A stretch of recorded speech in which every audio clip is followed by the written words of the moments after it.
Kisah Perang Mu'tah.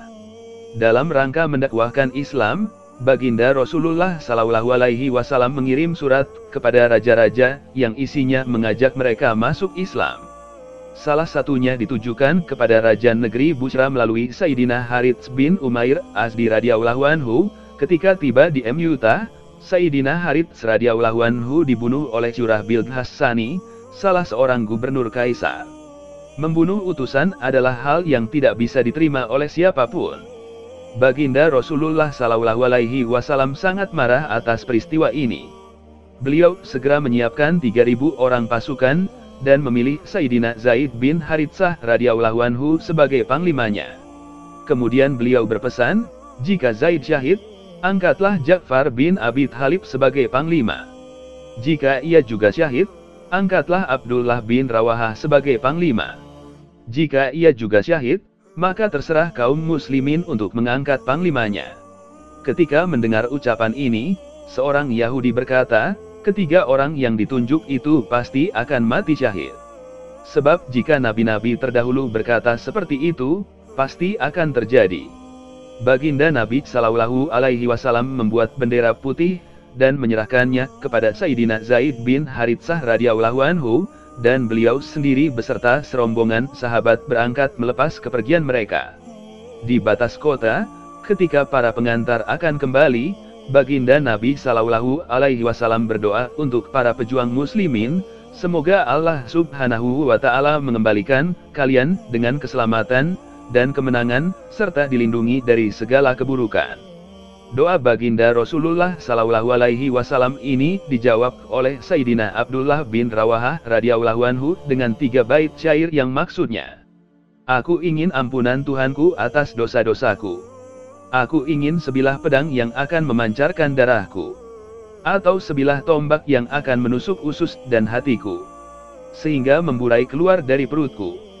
Dan jika kelak orang-orang melewati kuburku, mereka akan berkata, wahai pejuang, semoga Allah memberi petunjuk dan kejayaan atasmu. Engkau betul-betul telah mendapat petunjuk dan kejayaan itu. Setelah itu, berangkatlah pasukan tersebut. Ketika Syurahbil Hassani mendengar keberangkatan pasukan itu, ia pun menyiapkan 100.000 tentara untuk melawannya. Saat pasukan muslimin bergerak maju, terdengar pula berita bahwa Heraklius, Kaisar Romawi, berangkat bersama 100.000 tentaranya untuk melawan pasukan muslimin. Dengan jumlah musuh yang begitu banyak, sebagian sahabat menjadi ragu apakah terus bertempur atau memberitahu Baginda Rasulullah SAW. Sayyidina Abdullah bin Rawahah radhiyallahu anhu dengan lantang berkata, wahai para sahabatku, apa yang kalian takuti? Untuk apa kalian keluar meninggalkan rumah? Tujuan kalian adalah memperoleh syahid. Kita adalah orang-orang yang tidak bertempur dengan mengandalkan kekuatan dan banyaknya pasukan. Kita hanya berperang demi agama, yang dengannya Allah Subhanahu wa Ta'ala memuliakan kita. Majulah. Salah satu dari 2 kesuksesan pasti kita dapatkan, mati syahid atau menang. Mendengar kata-kata tersebut, bangkitlah semangat kaum muslimin. Mereka maju terus hingga ke Mu'tah. Terjadilah pertempuran antara pasukan itu di Mu'tah. Pada mulanya bendera dibawa oleh Sayyidina Zaid bin Haritsah radhiyallahu anhu. Saat perang mulai berkecamuk, saudara Syurahbil telah terbunuh dan kawan-kawannya melarikan diri. Syurahbil pun lari dan bersembunyi di sebuah benteng, dan ia mengirim utusan untuk meminta bantuan kepada Heraklius. Kaisar Heraklius mengirimkan lagi pasukan bantuan, kurang lebih sebanyak 200.000 tentara, sehingga pertempuran bertambah sengit.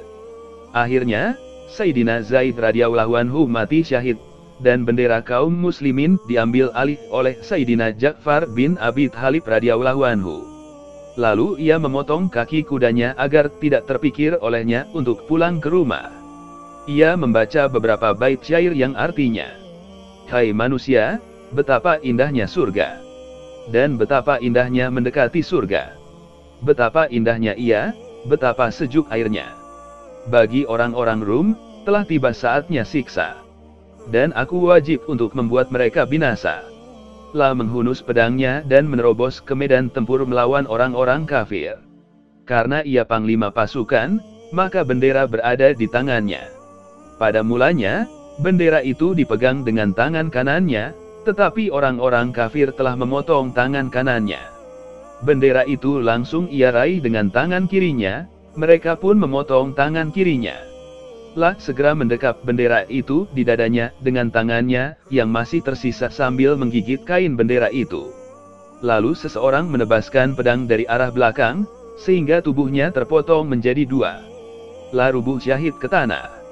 Saat itu Sayyidina Ja'far bin Abi Thalib radhiyallahu anhu baru berumur 33 tahun. Sayyidina Abdullah bin Umar radhiyallahu anhu berkata, setelah wafatnya, ketika mayat itu diangkat, di bagian depan tubuhnya terdapat 90 luka. Kemudian orang-orang memanggil Sayyidina Abdullah bin Rawahah radhiyallahu anhu.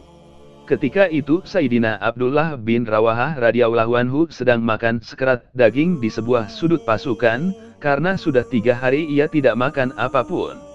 Mendengar ada yang memanggilnya, ia melemparkan daging itu sambil mencaci dirinya, "Hai, lihatlah, Ja'far telah syahid, sedangkan kamu masih sibuk di dunia."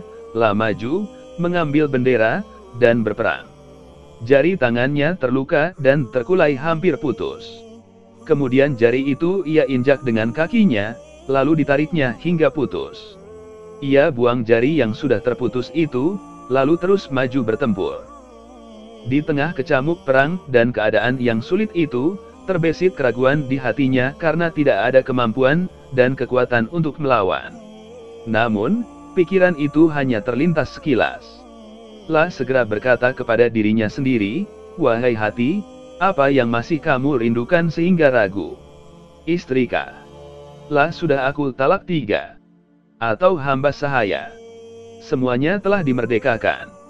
Atau kebun? Itu pun telah disedekahkan di jalan Allah Subhanahu wa Ta'ala." Lalu ia membaca syair yang artinya, "Aku bersumpah, wahai hati, kamu harus terjun ke medan laga.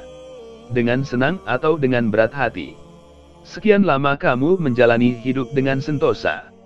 Berpikirlah, hakikatnya kamu berasal dari setetes air mani. Lihatlah kaum kafir telah menyerang. Apakah kamu tidak mencintai surga? Jika kamu tidak terbunuh sekarang, kelak akhirnya kamu akan mati juga." Setelah itu ia turun dari kudanya. Kemudian datanglah sepupunya dengan membawa sekerat daging, dan berkata, "Makanlah ini untuk meluruskan tulang punggungmu, karena sudah berhari-hari kamu tidak makan." Baru saja diambilnya, terdengarlah suara serbuan dari satu arah.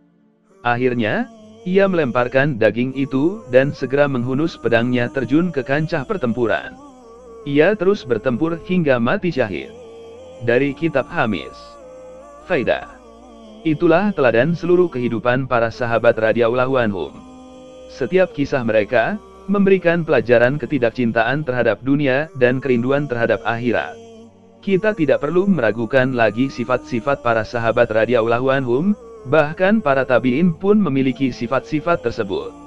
Sebagai penutup bab ini, saya akan menceritakan sebuah kisah bercorak lain. Kita telah mengetahui bagaimana keberanian mereka dalam musuh. Sekarang marilah kita perhatikan, bagaimana sikap mereka di depan para penguasa. Baginda Nabi Shallallahu Alaihi Wasallam bersabda, "Jihad yang paling utama ialah menyampaikan kalimat hak kepada raja yang zalim."